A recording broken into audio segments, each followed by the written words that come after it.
Welcome back to the Gun Dungeon, guys. Got a little bit of a nerdy video for you here today. And the reason for this video is I see a lot of guys getting on the heavy for caliber trend with rifles. And you know, it's a big movement. A lot of people are going like the 6.5 Creedmoor got so popular because you could shoot the 140 grain heavy long bullets in it, which was kind of geared towards target shooting, long range target shooting at the time, but it's getting to be a trend across the board, even with hunters here in Eastern Kentucky, where we typically, a 200-yard shot is a bomb. Most of our whitetail deer are taken within 100 yards here in East Kentucky, but the trend still continues that people want heavy for caliber long bullets. Well, I wanted to take a 150 grain bullet in a 30-06 here, load it with the max charge and Hornady's manual of H4350. Whew, I don't know why I couldn't say that. I normally use IMR, so that's probably why. But H4350, max charge, Hornady's manual, 150 grain bullet. And then I wanted to compare it with a 208 grain Hornady ELD match, I believe. And this is also loaded with a max charge from Hornady's manual with H4350. So what I wanted to do is use my Labradar set up, get a muzzle velocity, and then a 100-yard velocity.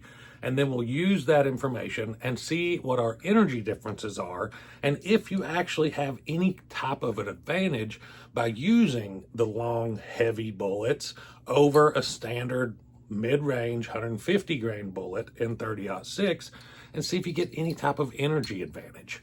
We'll see. We know for a fact that long, heavy bullets, aerodynamic friendly bullets especially, will carry more energy further. But there is a threshold where that line crosses, where a light, faster bullet will have more energy out of the gate, and then later down the range, that energy threshold will cross, and the heavier bullets will maintain velocity more and carry that energy further.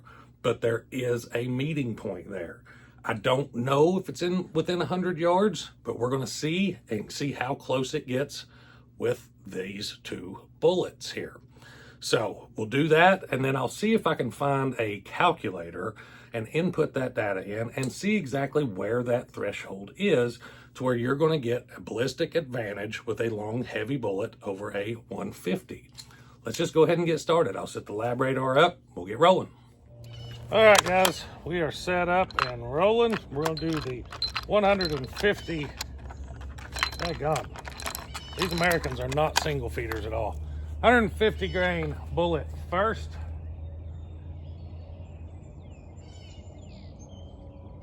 All right, make sure I'm aimed where I need to be. All right.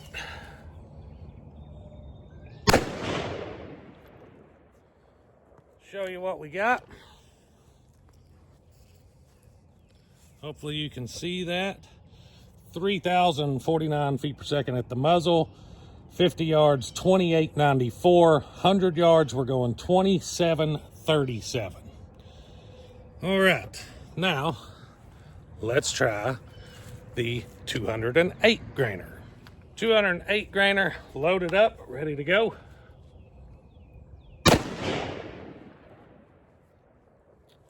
All right. Set you up here where you can read it, maybe. All right, 25.09 at the muzzle, 24.50 at 50, 23.86 at 100. Well, guys, I do not need to get a ballistics calculator to predict where that overlap or that intersection is, because it happened within 100 yards. So this is our 150 grain bullet here. This is the velocity column. This is the energy column. 208 grain bullet here, velocity column, energy column. So this is at the muzzle, 50 and 100. So as you can see, the 150 starts out with more energy than the 208 grainer. At 50 yards, we're pretty close. The 150 grainer is just slightly more, but at 100, we've got more energy retained at 100 than we have with the 150. This 208 grainer, now granted, that is an ELD bullet, which means it is aerodynamically friendly, more so than, say, that soft point bullet in the 150 grainer. But even if you went to, let's say, a 150 grain SST, which has the polymer insert, it's going to have a little higher ballistic coefficient.